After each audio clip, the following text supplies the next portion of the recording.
কোরবানির ইতিহাস শুনতে আসে, আজকে আসার সময় কানে কানে বলছে হুজুর কোরবানির কথা বলবেন। আরে ভাই কোরবানি কি বোঝেন আপনি?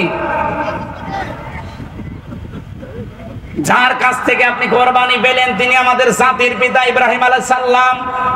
উনি যখন সন্তানের গলায় ছুরি লাগাবেন ওই সময় আমার আল্লাহ তাকে ডাক দিয়ে কি বলেছিলেন, ওইটা যদি বাংলাদেশে আজ মেনে নিতে পারেন আল্লাহর কসম এই কোরবানির আগে এই দেশে ইসলাম কায়েম হয়ে যাবে।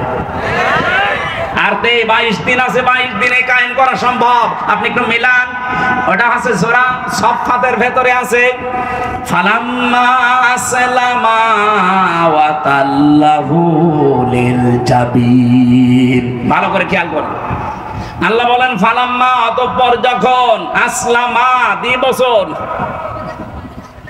আল্লাহ বলেন দুইজনেই যখন এগ্রি হয়ে গেছে, রাজি হয়ে গেছে, সম্মত হয়েছে, ওয়াতাল্লাহু লিল জাবিন, এবং তার সন্তানটাকে জবাই করার জন্য যখন রাজি, একজন রাজির কথা আল্লাহ বলেন না, আসলামা 2 বছর। হযরত ইব্রাহিম 86 বছর বয়সে সন্তানটা পেয়েছিলেন, তিনি এই সন্তানকে জবাই করার জন্য যখন রাজি। 2 নম্বরে ইসমাইল নবী, এত শখের এত আদরের সন্তান, 13 বছর বয়স মাত্র। আপনি চিন্তা করতে পারেন পৃথিবীতে সবচেয়ে বেশি সৌন্দর্যের অধিকারী করেছিলেন আল্লাহ নবীদেরকে, তিনি নবী, সন্তানটাও নবী। কত সুন্দর হতে পারে চেহারা, তাও 2 বছর 5 বছর বিয়ের পরে না, 86 বছর পরে হওয়া। কত আদরের ধন। উনিও যখন রাজি, চিন্তা করলেন না আমি জবাই দেব না এখন, যেহেতু চোখ বাঁধা ছিল, জবাই দেওয়ার জন্য তিনি নিয়ত করেছিলেন, কিন্তু ছুরিটা প্রথমে পাথরের উপরে যখন নিক্ষেপ করলেন পাথর কেটে গেছে। মনে মনে ভাবলেন দুইজনেই তো আমরা রাজি আছি, আমার সন্তানটা রাজি হইলো কেন, আমি এটা দেখবো। এবার আসেন তো আমি মূল কথা যেটা বলার জন্য আয়াতটা পড়েছিলাম, হযরত ইসমাইলও রাজি, ইব্রাহিমও রাজি, দুইজনেই যখন রাজি, আল্লাহ তখন কিন্তু ডাক দিয়েছেন, এর আগে ডাক দেননি। রব্বি হাবলি মিনাস সালিহিন, তিনি দোয়া করেছিলেন রব্বুল আলামিন আমাকে একটা নেককার সন্তান তুমি উপহার দিও। ফাবাশশারনাহু বিগুলামিন হালিম, আল্লাহ পাক বলেন হ্যাঁ আমি তোমাকে একটা হালিম সন্তানের, গোলামিন হালিম মানে ধৈর্যশীল সন্তানের সুসংবাদ তোমারে দিলাম। উনি এইটা মনে রেখেছিলেন। এটা তাফসিরে খাজানের ভেতরে আমি পড়েছি, হযরত ইব্রাহিম মনে রেখেছিলেন যে আল্লাহ আমাকে গোলামিন হালিম দিয়েছে। এটা কি চাচা হালিম না মামা হালিম? গোলামিন হালিম, আমাকে সহনশীল একটা পুত্র সন্তানের সুসংবাদ দিল। এই যে কেমন হালিম আমি দেখবো। একজন ওনাকে যখন আল্লাহ স্বপ্ন দেখিয়েছিলেন যে প্রিয় বস্তু কোরবানি করো, তিনি উট চালাচ্ছিলেন, কোরবানি কবুল হয়নি। ফালাম্মা বালাগা মাহু সায়া ক্বালা ইয়া বুনাইয়া ইন্নী আরা ফিল মানামি আন্নী আযবাহুকা ফানজুর মাযা তারা। আমি কয়েকটা শিক্ষা এখান থেকে বের করতে পেরেছি, দেখেন তো আপনি মিলাতে পারেন কিনা। সন্তানটা যখন একটু নড়াচড়া করা, বাবার কাজে লাগার মতো বয়স হয়েছে 12-13 বছর, আল্লাহ তখনই কিন্তু স্বপ্ন দেখালেন, ডাক দিয়ে বললেন প্রিয় বস্তু কোরবানি করো। হযরত ইব্রাহিম কোরবানি করার জন্য যা করেছিলেন ওগুলো কবুল হয়নি, উট, ভেড়া, দুম্বা। মনে মনে ভাবলেন আমার কাছে সবচাইতে প্রিয় তো আমার সন্তান। এবার তিনি সন্তানটাকে ডাক দিয়ে বললেন হে আমার কলিজার টুকরা, হে আমার আদরের সন্তান, আমি স্বপ্নে দেখলাম যে তোমাকে জবাই করছি, এখন তোমার রায় বলো। আমার প্রশ্ন হচ্ছে বিধানটা কার? বলেন বলেন, পালন করছেন কে? না না আপনারা শুনছেন না, বলেন বিধানটা কার? পালন করছে কে? সাধারণ মানুষ না, একজন নবী। হযরত ইব্রাহিমের পুরা জীবন আল্লাহ কোরআনে দিয়েছেন, আমি তার জীবন পুরাটা কোরআনে পড়ে দেখেছি। 50টা পরীক্ষা আল্লাহ তাকে দুনিয়ায় করেছিলেন, আর 50টা পরীক্ষায় তিনি উত্তীর্ণ, একটাও ফেল করেননি। তার ঈমান সম্পর্কে পরীক্ষা ছিল 10টা, পুরা কোরআনে আল্লাহ সাজিয়েছেন। তারা আমল সম্পর্কে পরীক্ষা ছিল 30টা, পড়া কোরআনে এগুলো আছে।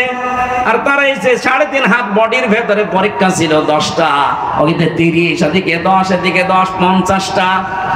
আমি যদি ওই সাবজেক্ট আজকে নিতাম, পুরা 50টা পরীক্ষা আপনাকে আমি শোনাতে পারতাম যে জাতির পিতা এমনি এমনি হননি, 50টা পরীক্ষা আমার আল্লাহ তাকে করেছিলেন। খেয়াল করুন, পরীক্ষায় পাশ করে যাচ্ছেন, এই পরীক্ষাটা এসে তিনি চিন্তা করলেন কি, আমাকে আল্লাহ তো হালিম দিয়েছে, আমি আল্লাহর বিধান পালন করব, কিন্তু আমার সন্তানের কাছে অনুমতি নেওয়ার দরকার কি? মনের ভেতরে বারবার প্রশ্ন আসতেছে, আমি তো আর যেমন তেমন সন্তান চাইনি, আর 86 বছর একাধারে দোয়া করে করে সন্তানটা আল্লাহ দিয়েছে, কেমন হালিম, কেমন ধৈর্যশীল, আমি এইটা আজকে দেখতে চাই। তিনি এই জন্য অনুমতি নিয়েছিলেন। তাছাড়া বিধান আল্লাহর পালন করবে একজন নবী, ওই ছোট মানুষের কাছে অনুমতি নেওয়ার দরকার পড়ে না। অনুমতি নেওয়ার জন্য তিনি জিজ্ঞাসা করলেন যে আমি কেমন হালিম আল্লাহর কাছ থেকে বেশি আজকে আমি পরীক্ষা করব। পরীক্ষায় সন্তানটাও পাশ করে গেছে। ইয়া আবাতি ফাআল মা তুমারু সাতাজিদুনি ইনশাআল্লাহু মিনাস সাবিরিন। সন্তান ডাক দিয়েছে, আমার সম্মানিত পিতা, যা স্বপ্নে দেখেছেন আপনি আদিষ্ট হয়েছেন, পালন করেন, আপনি আমাকে ধৈর্যশীলদের মধ্যে পাবেন। হযরত ইব্রাহিম ভাবছিলেন যে আমার সন্তান মনে হয় নিজেকে একটু অহংকার বোধ করবে, এই জন্যে এখানে সবের বলতে পারতেন, সাবিরিন বলার পরে ইব্রাহিম আলাইহিস সালাম তিনি খুশি হয়ে গেছেন, না, আমার সন্তান যেমন তেমন আল্লাহ দেয়নি, এ হালিম যা দিয়েছে আসলে এটা হালিম। তিনি নিজেকে অহংকার মুক্ত করার জন্য সবের বলেন নাই, বলেছেন সাবিরিন। আমার মতো বহু ধৈর্যশীল দুনিয়ায় আছে, এর আগে বহু ধৈর্যশীল ভাবে আল্লাহর রাস্তায় জীবন দিয়েছে, আমিও দিলাম, তাদের ভেতরে আমি একজন, আমার ভেতরে কোনো অহংকার নেই। হযরত ইসমাইলকে তিনি শুইয়ে দিলেন। আমার আল্লাহ আসলামার ব্যাখ্যা দেওয়ার জন্য আমি কিন্তু এ পর্যন্ত বারবার নিয়ে আসতে চাচ্ছি আপনাদের। দুইজনেই যখন এগ্রি হয়ে গেল, রাজি হয়ে গেল, তখন আমার আল্লাহর বিধান তাদের জন্য পালন করা সহজ হয়েছে। আজ বাংলাদেশে মনে করেন যারা আমরা টুপি মাথায় দেই শুধু, ওখান থেকে আপনি কি পেলেন? যদি ইব্রাহিম নবী বলতেন আমি 50টা পরীক্ষা জীবনে কোনোদিন ফেল করিনি, আজকেও করব না, আমি জবাই দেবই। ইসমাইল যদি বলতেন না আমি জবাই হব না, আমি দৌড় দিলাম, জবাই হতো। বলেন বলেন, আল্লাহর বিধান পালন করা সম্ভব হতো? হতো না। ইসমাইল নবী যদি বলতেন যে আমি তো সাবিরিনদের ভেতরে একজন, ঠিক আছে আমি গলা দিয়ে দিলাম, যা ভালো লাগে করেন। ইসমাইল নবী যদি বলতেন না, ইব্রাহিম যদি বলতেন আমি এত আদরের সন্তান জবাই করব না, আল্লাহর বিধান পালন হতো? জবাব দেন, বলেন। কি বুঝলেন এখান থেকে? দুইজনেরই রাজি হওয়া লাগবে। বাংলাদেশে আগামীতে 300 জন মানুষ দায়িত্বে যাবে, এরা যদি ইব্রাহিম নবীর ভূমিকায় আসতে পারে, 18 কোটি মানুষ আমরা যদি ইসমাইল নবীর ভূমিকায় আসতে পারি, আল্লাহর বিধান এই দেশে কায়েম করা সহজ হবে। কথা বোঝা যায়নি? এইটাই কোরবানির শিক্ষা। এটা তো নিতে পারবেন না।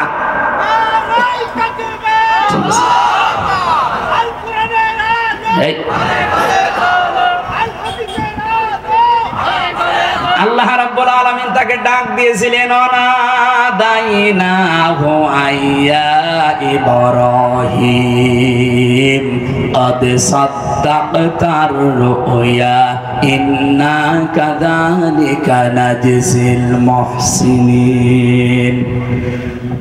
আল্লাহ যদি শুধু ইব্রাহিম আর ইসমাইলকে শেষ করে দিতেন তাহলে পরের এই শব্দগুলো বলতেন না।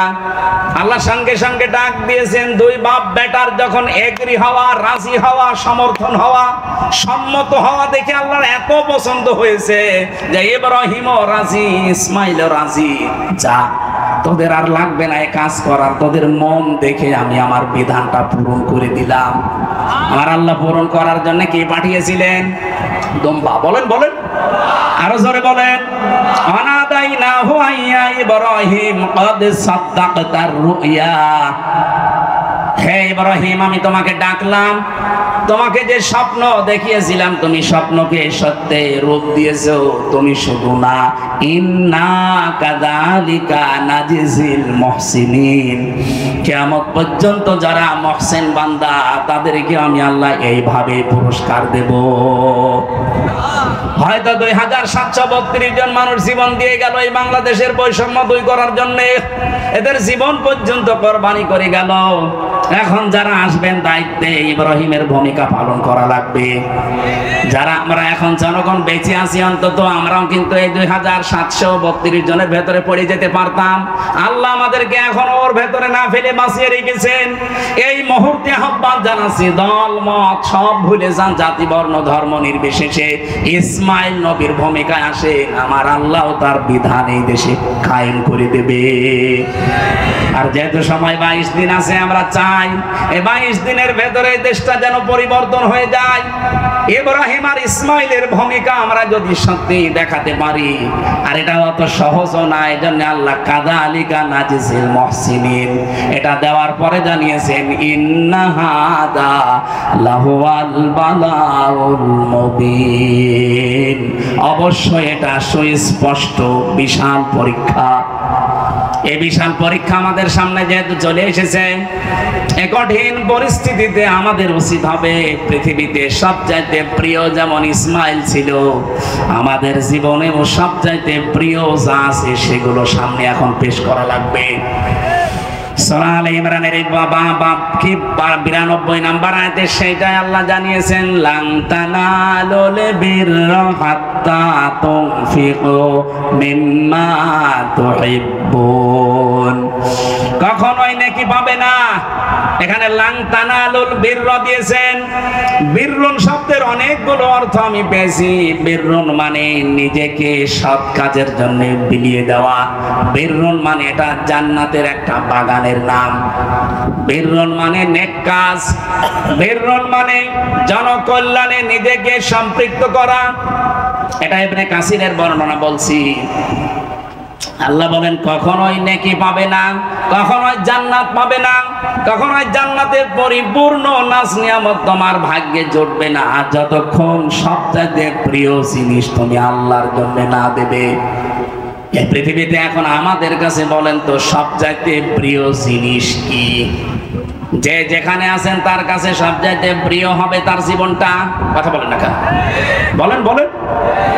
আমাদের জীবনটাই যদি সবচাইতে প্রিয় হয়, এইটাও যদি আল্লাহর রাস্তায় পরিপূর্ণভাবে না দিলে, আমার আল্লাহ নেকি পূর্ণাঙ্গ না দেন, সওয়াব পূর্ণাঙ্গ না দেন, তাহলে জীবনের বাকি যে মহব্বত একেবারে সর্বোচ্চ চূড়ার পাশ থেকে আস্তে আস্তে যেগুলো একটু নরমালি আছে, এগুলো তো মাস্ট বি আল্লাহর জন্য দেওয়াই লাগবে।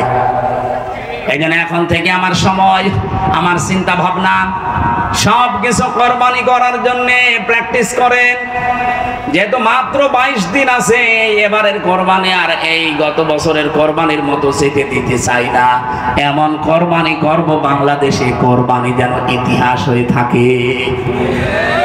ওয়ালিকুল্লি উম্মাতি জাআলনা মানসাকাল লিয়াযকুরু ইসমাল্লাহি আলা মা রাযাকাহুম মিন বাহিমাতিল আনআম। সূরা হজের 34 নম্বর আয়াতে আল্লাহ জানিয়েছেন, প্রত্যেকটি জাতির জন্য আমি কোরবানির বিধানটা দিয়েছিলাম। আদম নবী থেকে আরম্ভ হয়েছে, আজকে পর্যন্ত চলছে, কিয়ামত পর্যন্ত এই বিধান চলবে। কি এমন গুরুত্বপূর্ণ বিধান যে এতদিন আছে, এখনো চলছে, চলবে? কি আছে এর ভেতরে? আমরা দেখি কোরবানি মানে বিশাল বড় জবাই করে খেয়ে ফেলা। না ভাই, এটার নাম কোরবানি না। লা ইয়ানালাল্লাহু লুহুমুহা ওয়ালা দিমাউহা ওয়ালাকিন ইয়ানালুহুত তাকওয়া মিনকুম। তোমাদের রক্ত, গোশত, চর্বি, চামড়া এগুলো আল্লাহর কাছে যায় না, যায় শুধু তোমাদের ভেতরের তাকওয়া। মানে কোরবানির আসল উদ্দেশ্য কিন্তু তাকওয়া। এখন এই তাকওয়াটা নিয়ে আমাদের দেশে ভেজাল আছে। আমরা শুধু পোশাকের তাকওয়া খুঁজি। তাকওয়া মানে যোগ্য। কি বললাম? বলেন বলেন।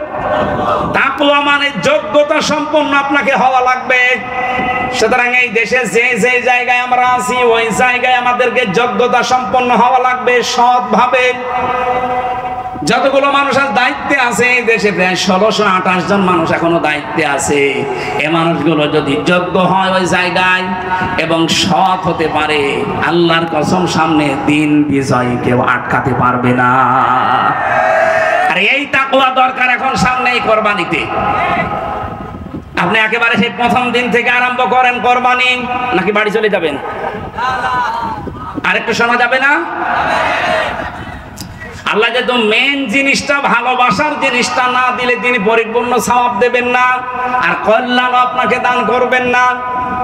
এদের শানে নজরুলের ভেতরে হযরতে তালহা রাদিয়াল্লাহু তাআলা আনহুর জীবন থেকে কিছু কথা তাফসীর ইবনে কাসিরে এসেছে, হযরতে ওমরের জীবন থেকে কিছু কথা এসেছে, হযরতে ওসমানের জীবন থেকে কিছু কথা এসেছে। তাফসীরে ইবনে কাসিরে আপনি শানে নজরুলটা পড়বেন। আমার ওইটা উদ্দেশ্য না, আমার উদ্দেশ্যটা এই তাকওয়াটা বাস্তবে নিয়ে আসা। আমরা কি মনে করি আর আল্লাহ কি বোঝাতে চেয়েছেন, একেবারে প্রথম দিন থেকে আপনি একটু ধরেন। সূরা মায়েদার 27 নম্বর আয়াতে তথ্যটা পাবেন। আতলু আলাইহিম নাবা বানাই আদামা বিল হক। হে নবী, আপনি তেলাওয়াত করে করে আদম নবীর 2 সন্তানের কাহিনী আপনার ছেলেদের, মেয়েদের, আপনার উম্মতদেরকে শোনান। আপনার উম্মত বলে যারা দাবি করে তাদেরকে যথাযথভাবে হক আদায় করে এই কাহিনীটা শোনান। কি আছে এই কাহিনীর ভেতরে? আমরা তো সে জন্মের পরে শুনি হাবিল কাবিলের কাহিনী, যে তারা কোরবানি করেছিল চাটিয়াল ময়দানে। তাদের নিয়ম ছিল চাটিয়াল ময়দানে পশু জবাই করে রেখে আসতো। যারটা হালাল, যার টাকা হালাল, জীবন পবিত্র, আকাশ থেকে আগুনের ঝলক এসে ওটা পুড়িয়ে ফেলতো। আর যার হারাম টাকা তার তা পড়তো না। আমার মাঝে মাঝে আয়াতটা পড়ার পরে মনে হয় বাংলাদেশে যদি এই শরীয়ত এখন থাকতো, কত আল্লাহর ওলি যে ধরা খেত। এক কথা বলছেন এখন, 2.5 লাখ টাকা দিয়ে কোরবানি কেনা না, ধরা খেয়ে বসে থাকতো। কারণ এরকম ময়দানে রেখে যেতেন, আগুনের ঝলক আসতো, পুড়িয়ে ফেলতো ওইটা। যার টাকা হালাল, যার জীবন পবিত্র, তখন সব ধরা পড়ে যেত না? বলেন, এতে করবা কোরবানান, যখন তারা পেশ করেছে কোরবানি, ফাতাকাব্বালা মিন আহাদিহিমা ওয়া লাম ইয়াতাকাব্বাল মিনাল আখার, একজনেরটা কবুল হয়ে গেছে, হাবিলেরটা আর কাবিলেরটা হয়নি। ক্বালা লা আকতুলান্নাকা, কবুল যারটা হয়নি সঙ্গে সঙ্গে সে ফোন দিয়ে এটেছে। আর ফন্দির কাজ কি? লা আকতুলান্নাকা বলে গ্যারান্টি দিয়ে বলছে আমি তোমাকে হত্যা করব। আমার মনে হয় আয়াতটা বাংলাদেশের সাথে এখন খাপের খাপ মিলে যাচ্ছে। আপনি দেখেন, আগস্টের 5 তারিখের পর থেকে এই 54 বছরে তো ইসলামপন্থীদেরকে দেশে কাজ করতে দেওয়া হয়নি। আগস্টের 5 তারিখে একটু পরিবেশ পেয়ে আমরা যারা আজ নিজেদের চরিত্র, নিজেদের অ্যাক্টিভিটিস, নিজেদের কাজকর্ম জানান দিতে পারি, মানুষের সাথে মিশতে পারি, সময় দিতে পারি, কাজে লাগাতে পারি, এই 9 মাস 5 দিনের ব্যবধানে যে অবস্থা দাঁড়িয়েছে এই দেশে, আপনি একটু খেয়াল করে দেখেন। এই দেশে এখন কমপক্ষে শুধু বাংলাদেশের সরকারি জরিপ 8 কোটি 75 লাখ মানুষ এখন মনে প্রাণে চাচ্ছে এদেশে ইসলাম কায়েম হোক। তা অন্যান্য ইসলামী দল সব বাদ দিলাম, শুধুমাত্র একামতে দিন যারা করে, আমি বাংলায় বলছি জামাত ইসলামী, 8 কোটি 75 লাখ। আমি আজকের রিপোর্ট পেয়েছি, এটা ইন্টারনেটে। এই দেশের সরকারি জরিপে এরা চাচ্ছে 8 কোটি 75 লাখ, মানে 9 কোটি মানুষ এখন চাচ্ছে দেশে ইসলাম কায়েম হোক। ইসলাম কায়েম হোক, সবাই তো এটা চায় না। তারা একামতে দিন যারা করে তারা চায়। তার মানে এই দেশে এখন একামতে দিনের নেতা কর্মী সদস্য শুভাকাঙ্ক্ষী 9 কোটি প্রায়। এখানে অনেকেই মনে করছে না আমাদের আর হবে না, এই জন্য এখন পেছনে পেছনে উল্টা পাল্টা বাঁশ দেওয়ার জন্য লিখেছে ওই যে 47, 52, 71। কেন? এগুলো যদি চেতনা হয় তো 24 কি চেতনা না? ওগুলোতে মানুষ মারা গেছে, 24-এ মানুষ মারা যায়নি। শুধু ওই 71, ওই 47, ওই 52-র কথা তুলে আনেন কোন কারণে? আপনি 24-এর কথা তুলে আনতে পারেন না। কি দেখিয়েছেন 9.5 মাসে আপনি অ্যাক্টিভিটিস, আপনার চরিত্র দিয়ে, আপনার কাজকর্ম দিয়ে কি দেখালেন জাতিকে বলেন? আপনার দিকে মানুষ ঝুঁকতে চায় না, যেতে চায় না, কারণ আপনারটা কবুল হওয়ার মতো যোগ্যতা হয়নি।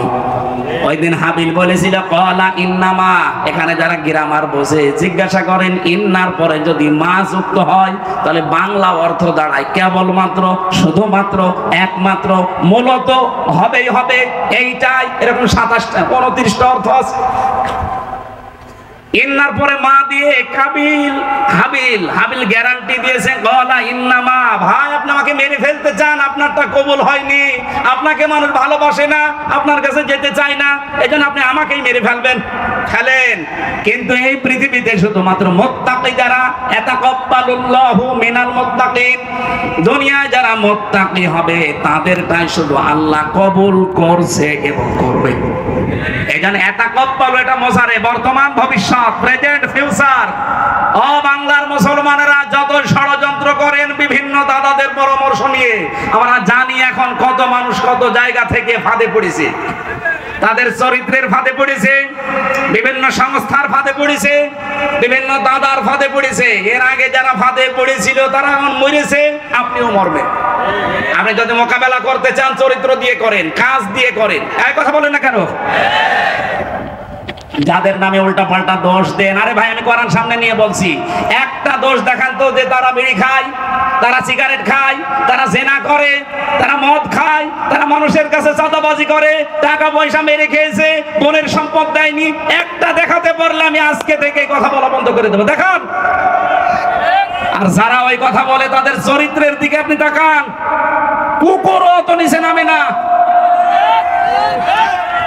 হাবিল এমনি বলে না যে ভাই আপনি আমাকে মেরে ফেলতে পারেন, কিন্তু আল্লাহ কবুল করে থাকে শুধু মুত্তাকিদের ইবাদত, বন্দেগী, কাজ কারবার, অ্যাক্টিভিটিস। এখন মুত্তাকি কি? ওই যে বাংলা বললাম যে যোগ্যতা অর্জন করা লাগবে। ফাত্তাবিউস সিরাতাল আযম, মুসলিম শরীফের হাদিস। নবীজি বলেন তুমি যখন দেখবে যেই দলের দ্বারা তাড়াতাড়ি ইসলাম কায়েম করা সম্ভব, তোমরা চোখ কান বুঝে ওই দলকে সাপোর্ট করবা, পেছনে থাকবা। এই হাদিস এখন আমি বানালাম। বলেন ফাত্তাবিউস সিরাতাল আযম, অনুসরণ করো তাদেরকে, তাদের পেছনে থাকো যাদের দ্বারা সম্ভাব্য দ্রুত ইসলাম কায়েম হওয়া সম্ভব। বাংলাদেশে 73টার উপরে দল আছে। আপনি নিজের মন থেকে বলেন এই দেশে দ্রুত একেবারে মসজিদ থেকে সংসদ পর্যন্ত সেক্টরে সেক্টরে চালাতে পারে এই দেশের কোন দল, আপনি সেটাকে সাপোর্ট করবেন। যোগ্যতা সম্পন্ন হওয়া লাগবে মসজিদ থেকে একেবারে সংসদ পর্যন্ত, প্রত্যেকটি সেক্টরে যারা আছে এরকম সৎ থেকে জীবনযাপন করছে এই 54 বছরে এবং সামনেও করতে পারবে। আদেশ দিয়ে গেলাম এবং অনুরোধ করে গেলাম আপনি এই কোরবানিটা এবার করেন, নাই তো কাবিলের মতো আপনি যতই হাব ভাব দেখান না কেন মেরে ফেলতে পারবেন কিন্তু কবুল হবে না। হাবিল ওই দিন বলেছিল লাইন বাসাত্তা ইলাইয়া ইয়াদাকা লিতাকতুলানি মা নাবি বাসিতি ইয়াদি ইলাইকা আকতুলাক লিআকতুলাক ইন্নী আখাফুল্লাহ রাব্বাল আলামিন। আপনি যদি হাত প্রসারিত করেন, আজ কত মানুষ বিভিন্ন জায়গা থেকে হাত প্রসারিত করতে আছে ইসলামের দিকে। বাংলার মুসলমানেরা খুব চিন্তা ভাবনা করে বলছি, অনেক কিছু ভেবে চিনতে বলছি, আপনি কিন্তু আবার মার খাবেন। 15.5 বছর না, এবার 32 বছর মার খাওয়া লাগবে। এই জন্য সব বাদ দিয়ে দেন, কার আকীদা ভালো কার আকীদা খারাপ ওগুলো বাদ দেন, অন্তত মুসলিম যারা এক হয়ে যান। কথা বলছেন না কেন? এই দেশের নাগরিক আমরা যারা বৈধ তারা এক হয়ে যান, নয়তো যা আরম্ভ করেছে বিশ্ব। আপনি কি মনে করছেন শুধু আমাদের প্রতিবেশীরাই হারামি? না, আরো হারামি আছে। সব হারামি এখন এক হয়ে যাচ্ছে। আমাদের উচিত হবে এই মুহূর্তে এই দেশের যারা বৈধ নাগরিক সব আমার মনে হয় এক হয়ে যাওয়া দরকার। তাহলে 54 বছরে ওটা যেটা করতে পারেনি সামনে কিন্তু করে ফেলবে। আমরা এখন সাবধান হব, যে যা করছে মুখ বন্ধ রাখবো। লাইন বাসাত্তা ইলাইয়া ইয়াদাকা লিআকতুলাক, যদি আপনি হাত প্রসারিত করেন আমাকে মেরে ফেলার জন্য, কত কিছু প্রসারিত করছেন করেন, আমরা চুপ করে আছি। আমরা চাই আগামীতে কোরআনকে তার জায়গা মতো পৌঁছিয়ে দিয়ে একবারে মুখ খুলবো। একবারে মুখ খোলা যাবে না। ইন্নী আখাফুল্লাহ রাব্বাল আলামিন, অবশ্যই আমি ভয় করি কাকে? ভয় মানেই তো আমরা বুঝি না তাকওয়া। সুতরাং এই মসজিদ থেকে সংসদ পর্যন্ত যারা যোগ্য আপনি তাদের পেছনে থাকবেন, এদেরটাই কবুল হওয়ার সম্ভাবনা সবচাইতে বেশি।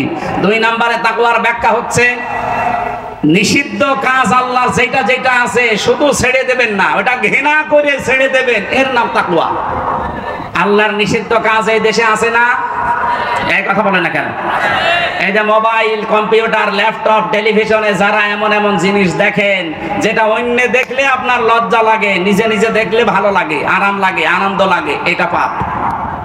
এরকম কোন দৃশ্য যদি সামনে চলে আসে, আজকে থেকে তওবা করেন যে না আমি ওইরকম কিছু আর দেখবো না, ঘৃণা করে ছেড়ে দেবেন। দেখবেন একটা অনির্বচন সুখ, আলাদা একটা শান্তি আল্লাহ আপনাকে দান করবে। পরকীয়া প্রেম যারা করেন না, এলাকায় সব নেই, এই মুহূর্তে নিজেকে কন্ট্রোল করেন ভাই। মেলি বিষয় এটা কিন্তু শয়তানের মারাত্মক একটা জাল। ইন্না কায়দা কুন্না আযীম, আল্লাহ মেয়েদের চক্রান্তকে বলেছে এটা ভয়ঙ্কর, আর শয়তানের চক্রান্তকে বলেছে ইন্না কায়দা শাইতানি কানা দাঈফা, দুর্বল না দাঈফ, একেবারেই দুর্বল শয়তানের চক্রান্ত। এজন্য মেয়ে লোকের ফাঁদে যদি কেউ পড়ে যান, মোবাইলে হোক, কম্পিউটারে হোক, বিভিন্ন কায়দায়, ফেসবুকে, ইমোতে, মেসেঞ্জারে, এক্ষুনি থেমে যান। আপনি টের পাচ্ছেন না? ওই যে বিভিন্ন সাংবাদিক মাঝে মাঝে রেকর্ড করে রাখে, দেখেন না, ছেড়ে দেয়। টাকলা মোরাদের মাত্র 6 মিনিট 32 সেকেন্ড ফাঁস হয়ে সব হারিয়েছে, আর আমাদেরও যদি ফাঁস হয়ে যায় না, সব হারিয়ে ফেলবে। এখানে অনেকে এখন চুপ করে আছে, কারণ এদের অনেক কিছু রেকর্ড হয়ে আছে, কিন্তু আমাদের তার রেকর্ড নেই। আপনি কি ফাঁস করবেন? চরিত্র যাদের ঠিক আছে এদের তো কিছু রেকর্ড নেই, যাদের চরিত্র শেষ তাদের তো রেকর্ড আছে। এই জন্য চরিত্রকে ঢেকে রাখার জন্য এখন এই হাবিলের মতো মানুষ যারা তাদের বিরুদ্ধে অপপ্রচার আরম্ভ করেছে, তাদের উপরে তীর নিক্ষেপ করা আরম্ভ করেছে। আল্লাহ আমাদের সামনের এই কোরবানি আমরা যেন তাকওয়া অর্জন করি, আল্লাহর নিষিদ্ধ কাজগুলো ঘৃণা করে ছেড়ে দেওয়ার মাধ্যমে এই কোরবানি সামনে দিতে পারি। বলেন আমিন। 4টা কাজ যদি জীবনে কেউ করতে পারে তার কোরবানি কবুল হবে। 1 নম্বরে আল্লাযীনা ইযা যুকিরাল্লাহু ওয়াজিলাত কুলুবুহুম ওয়াস-সাবিরিনা আলা মা আসাবাহুম ওয়াল মুকিমিস সালাত ওয়া মিম্মা রাযাকনাহুম ইউনফিকুন। সূরা হজের 35 নম্বর আয়াত। আপনারা এই আয়াতগুলো বাড়িতে একটু মিলিয়ে দেখবেন, কোরবানি আপনি সামনে যেটা দিচ্ছেন বা দেবেন এটা কবুল হবে কিনা। আমরা আর বেশি দূর যেতে চাচ্ছি না, অনেক রাত হয়ে গেছে। কোরবানির এই শিক্ষা, তাকওয়া, ও আমার এই লিখিত বই আছে গাড়িতে, মেয়েদের উপরে লেখা, এটা ছেলেদের না, মেয়েদের উপরে লেখা। আপনারা এখান থেকে যাওয়ার সময় নিয়েছেন। আল্লাহুম্মা আমিন। লা ইলাহা ইল্লা আনতা সুবহানাকা ইন্নী